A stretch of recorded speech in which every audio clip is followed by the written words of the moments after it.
बात तो पर्सनल व्यक्तिगत, जैसे मैं आपसे एक सामान्य सवाल करूं, इस पर नहीं कि आपका मजहब क्या है, पंथ क्या है, धर्म क्या है। हम धर्म मजहब पंथ को थोड़ी देर के लिए अलग करके और एक इंसानियत के नाते, हम भाई भाई के नाते बात कर लें आपस में, और एक जरा सा विचार कर आप मेरे से पूछिए कि बताइए कि क्या किसी की हत्या करना सही है, तो मैं बोलूंगा भैया नहीं। ऐसे ही मैं आपसे पूछता हूं एक भाई के नाते, एक सामान्य चर्चा के नाते, कि बताओ किसी की हत्या, हम भगवान को, अल्लाह को अभी इस बात से अलग रखें, बस एक सामान्य दृष्टिकोण से बात करें कि बताओ, आप मेरे से पूछे, अभी आपने पूछा मेरे से, तो मैंने बताया कि हत्या करना गलत है। अब मैं आपसे पूछ रहा हूं कि बताइए क्या किसी की हत्या करना सही है?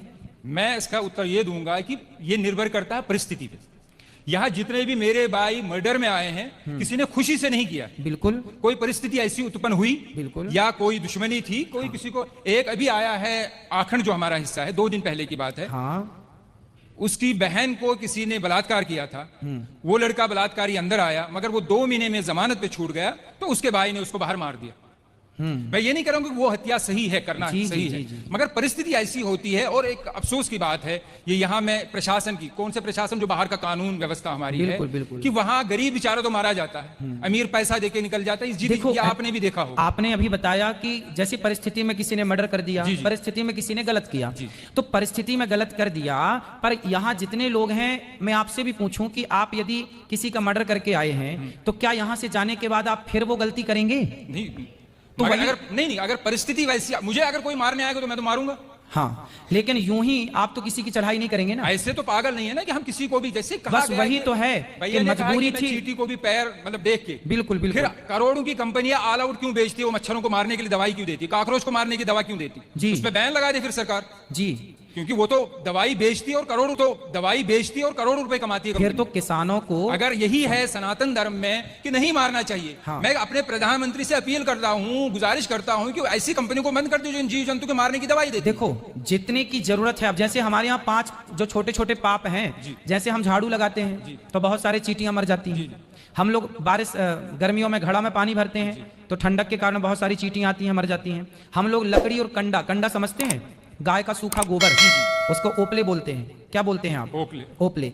जैसे घर में चूल्हा, आजकल तो गैस का जमाना है, आज के 100 साल पहले लोगों की रोटियां घर के चूल्हे पे बनती थी। चूल्हे पर लकड़ी और कंडा, ओपला लगाया जाता था। उस ओपले में बहुत सारे जीव जंतु होते थे कि नहीं? तो वो मारे जाते थे जब हम रोटी बनाते थे। तो ऐसे कुछ सामान्य पाप हैं जो हमसे नित्य होते हैं। जैसे हम चल रहे हैं, चींटियां मर जाती हैं। किसान खेत में चने बोता है, इल्ली लग जाती है तो दवाई का छिड़काव करके इल्लियों को मारना पड़ता है। क्योंकि वहां मारने की इच्छा नहीं है, वहां पर मजबूरी है। बात समझ रहे हैं? किसान यदि इल्ली ना मारे तो इल्ली पूरी फसल मार देगी। यदि आप लकड़ी और कंडे की, चींटी और लकड़ी और कंडे के जीवों के लिए सोचें तो आप भूखे मर जाएंगे, रोटी बना ही नहीं पाएंगे। तो जो सामान्य पाप होते हैं आपसे, हमसे, वो जानकर नहीं करते हम, वो मजबूरी है। बात समझ रहे हैं आप? वो मजबूरन करना पड़ता है।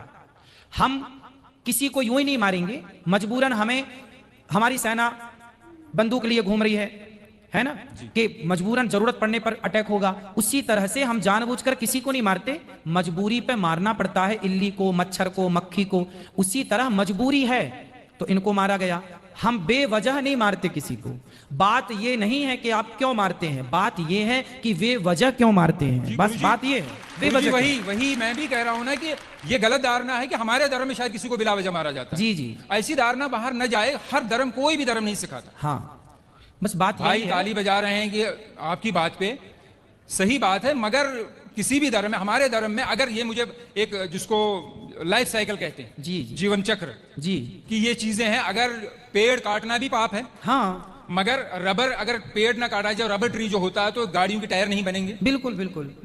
वो आवश्यकता है, जिस गद्दी पे आदमी बैठ, आवश्यकता है, बिल्कुल, तो रीजन है। मगर जब मारा जाएगा, जब वो जानवर काटा जाएगा, तभी उसकी खाल निकलती है, तभी उसको, बहुत से लोगों का जीवन चलता है, जूते चमड़े का कारोबार, ये सब चलता है। तो उसी ऊपर वाले ने दिया है, उसी ने अगर हमें परमिशन दी है कि आप इसको मार के कुर्बानी या खा सकते हैं, तो इसमें मेरी नजर में कोई गलत बात नहीं। ठीक है, आप यदि रीजन दे रहे हैं तो मैं आपकी बात को काट नहीं रहा हूँ, साइंटिफिकली एक प्रूफ है। गुरुजी, आखिरी बात कर रहा हूँ, जी, कि जो शाकाहारी जानवर होता है उसके जो टीथ होते हैं, दांत होते हैं, वो सपाट होते हैं। जी। और जो मांसाहारी होता है, चाहे वो कुत्ता हो चाहे वो शेर हो, जो मांस खाता है, जी, जी। उसके 4 दांत नोकीले होते हैं। जी। मगर ऊपर वाले ने मनुष्य को भी 4 नोकीले दांत दिए हैं।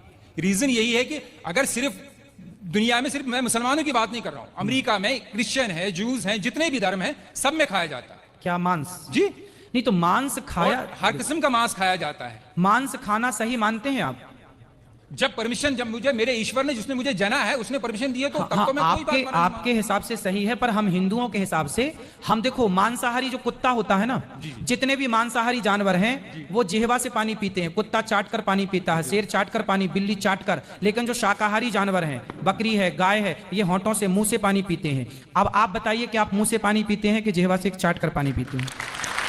फिर दांत, नहीं, दांत का भैया सुनो, दांत का, मेरा सिर्फ इतना कहना है कि जैसे आपने कहा कि आपके हमारे धर्म में मेरे ईश्वर एक ही है। हाँ, उसने जब परमिशन दी है मुझे, आप कह रहे हैं कि आपको नहीं, मगर ये तो नहीं होना कि दुनिया में ये भावना हो कि नहीं ये धर्म अच्छा, बाकी धर्म अच्छे नहीं। देखिए हमारा जो सनातन धर्म है, उस जैसे आपके धर्म में तो ये कहा जाता है कि जैसा आप ही बता रहे हैं कि आपके यहाँ मांस खाना सही मानते हैं वो लोग, हमारे यहाँ मांस खाना सही नहीं मानते। हमारे यहाँ किसी भी मंदिर में जो मनमाने ढंग से बकरा बकरे की बलि चढ़ाते हैं मंदिरों में, वो गलत चढ़ाते हैं, हम लोगों से गलत मानते हैं। हमारे यहाँ मंदिरों में 56 भोग लगता है भगवान को, बढ़िया दाल चावल खीर पूरी सब्जी बादाम काजू पिस्ता, इनका भोग लगता है। जब हमारे यहाँ ये कहा जाता है कि जब खाने को 56 भोग हैं तो क्यों अपने स्वाद के लिए किसी की हत्या की जाए, इसलिए हिंदू लोग मांस नहीं खाते। ये अपनी अपनी विचारधारा है। आप खाते हैं तो उसमें आपकी अपनी विचारधारा है, हम लोग नहीं खाते उसमें हमारी अपनी विचारधारा है।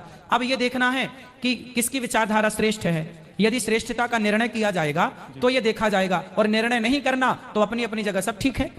जी, यही मैं कह रहा हूं। आखिरी बात, हाँ, जैसे आपने कहा कि मैं आपके धर्म को इसलिए बुरा नहीं कह सकता ना कि ये लोग देखो मांस नहीं खाते, तो दूसरा धर्म वाला ये क्यों कहे कि देखो ये मांस खाते इसलिए बुरा है। फिर मेरी नजर में भी बहुत ही निम्रता से मैं आखिरी बार कहता हूं, जिससे मेरी नजर में शंका सवाल उठते हैं। हाँ, कि ये शायद मुझे पता चला कि शायद आपने जवाब दिया है। हमें बचपन से सिखाया जाता है कि चोरी, मैं सब भाइयों से, कोई मेरे दिल में कोई ऐसी बात नहीं है। नहीं, आप बिल्कुल बात करिए भाई की तरह। कोई चोरी 5 पैसे की हो या 5 लाख की चोरी होती, बचपन से स्कूलों में भी सिखाया। बिल्कुल बिल्कुल बिल्कुल। फिर क्यों एक चीज, भगवान कृष्ण जी के बहुत से गुण होंगे, मगर बार बार ये माखन चोर क्यों कहा जाता? हर बच्चा चोरी करता। इसका मतलब ये नहीं कि मेरा बच्चा बचपने में चीनी चुराता था तो मैं उसको बड़ा होकर उसकी शादी भी होगी मैं उसको कहूँ ए चीनी चोर, अबे चीनी चोर। सुनिए तो क्या है ये, तो मेरे दिल में अजीब ना आता नहीं, चोर क्यों मैं कहा उत्तर जाता? दे दूं आपको। आपने बोला 5 पैसा चुराए या 5 लाख चुराए, पर भगवान कृष्ण हमारे माखन चुराते हैं। माखन ना 5 पैसा है ना 5 लाख। खाने पीने की चोरी नहीं मानी जाती। वही मैं भी कह रहा हूं, मगर फिर और हमारे यहाँ भगवान कृष्ण को ना चित्त चोर कहा गया है। क्या कहा गया है? चित्त चोर। चित्त मतलब हृदय। माखन चोरी का मतलब है मक्खन के जैसा जिसका मन होगा, उस मन रूपी माखन की चोरी कर लेते हैं भगवान। मतलब मन में एक सवाल था कि मतलब अजीब सा लगता था कि ऐसा क्यों कहा जाता है। आपने उसको स्पष्ट कर दिया। जी। बाकी धन्यवाद। खुश और कोई सवाल हो तो पूछिए। अच्छा लग रहा है आपसे बात करके।